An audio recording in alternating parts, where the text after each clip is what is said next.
mean, this is a typical non-Catholic question that you get a lot. Let's first define exactly what baptism is and what it does. The sacrament of baptism is a holy ceremony instituted by Christ in order to reconcile lost humanity to God through the merits and sufferings of Jesus Christ. The sacrament of baptism clears away the stain of original sin and saves man from his self-imposed exile from God. Baptism saves unconditionally and absolutely.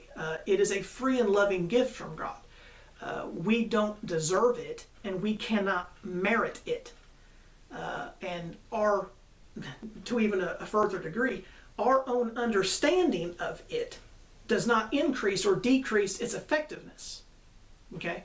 The healing power of baptism does not generate from our ability to comprehend it or to even accept it. The sacrament of baptism saves. That's all it does. That's all it does.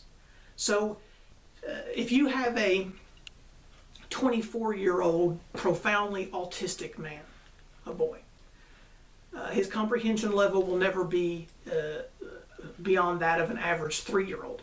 Should that boy be denied the sacrament of baptism because he could never understand the spiritual or metaphysical reality of what's taking place?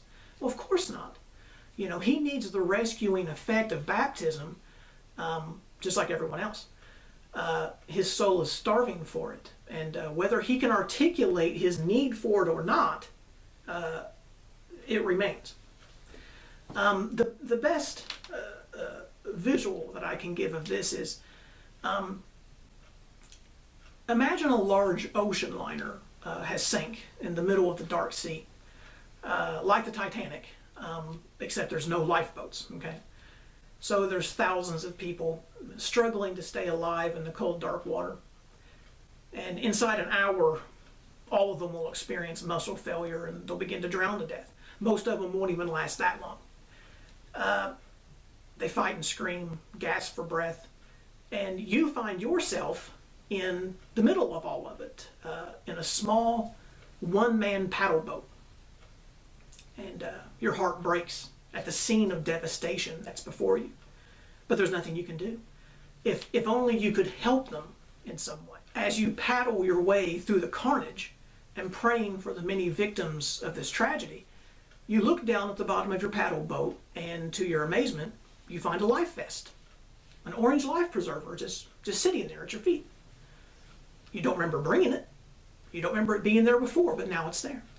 So you pick it up and you hand the life vest overboard to a struggling victim stranded in the water. She puts the vest on and begins to float. So you think to yourself, well, at least I was able to help one of them. As you once again start paddling, you glance back down at the bottom of your boat and you notice another life vest that wasn't there before. Stunned, you pick up the vest and you hand it to another person. You look back down and there's another vest. It's a miracle. There's no other way to explain it. So every time you throw one out, another one appears at the bottom of your boat. So you're just throwing them out like frisbees. You're just passing them out. People are holding up their hands, screaming, begging for a vest. And you throw hundreds of them out, hundreds, just one after another. Finally, you see a 3 or 4-year-old little girl struggling in the water close to your boat. She has her hands reached out for her vest. You reach the vest down to her. And just as she goes to grab it, you pull it back. And you say, oh, wait. You can't have this life vest because you're only 4 years old. So I'll come back in 9 or 10 years from now when you can better understand how the life vest works. So then you can accept it better. Okay? You see the fallacy in that argument. That's silly. Of course, the 4-year-old girl still needs the life vest, even though she might not be able to understand how the life vest works. She might not be able to articulate the rescuing effect of it. But that doesn't mean she doesn't need it still and doesn't deserve it still, the same way as the 30-year-old man or the 42-year-old woman. Okay? So the life preserver works not based on your understanding, but it works on the fact that it saves, and that's all it does. And it's much the same way with baptism. Baptism saves. It doesn't care what you know, or doesn't care what age you are. It saves no matter what. Not through anything you deserve, but through the merits and sufferings of Jesus Christ.